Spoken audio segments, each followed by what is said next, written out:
എല്ലാവർക്കും നമസ്കാരം. ശ്രീമദ് ഭഗവത്ഗീത 2-ാം അധ്യായം സാഖ്യയോഗം 42, 43, 44 ശ്ലോകങ്ങൾ ഒന്നിച്ച് പാരായണം ചെയ്യുകയും അതിൻ്റെ അർത്ഥവും ഒന്നിച്ച് പറയുകയും ചെയ്യുന്നു.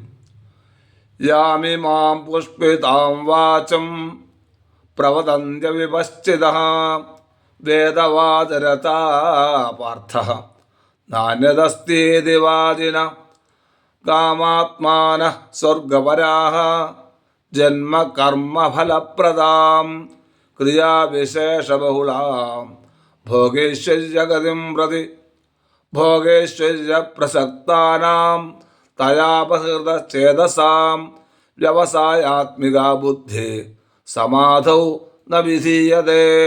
പാർത്ഥ, വേദവാദരതാഃ അന്യത് ന അസ്തി ഇതി വാദിനഃ കാമാത്മാനഃ സ്വർഗപരാഃ അവിപശ്ചിതഃ ഭോഗേശ്വര്യഗതിം പ്രതി ജന്മകർമ്മഫലപ്രദാം ക്രിയാവിശേഷ ബഹുളാം പുഷ്പിതാം യാം ഇമാം വാചം പ്രവദന്തി തയാ അപഹൃതഃ ചേതസാം ഭോഗേശ്വര്യപ്രസക്താനാം സമാധൗ വ്യവസായാത്മിക ബുദ്ധി ന വിധീയതേ.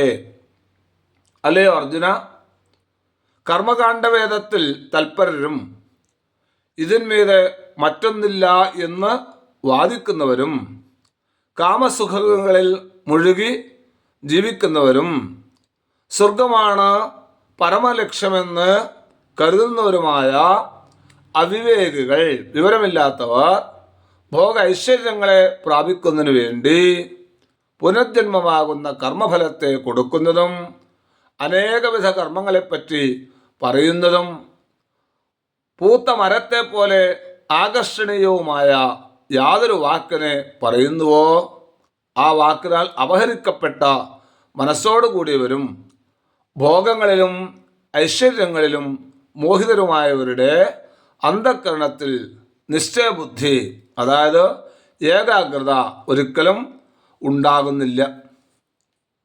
നമ്മൾ പലപ്പോഴും അങ്ങനെയാണ്.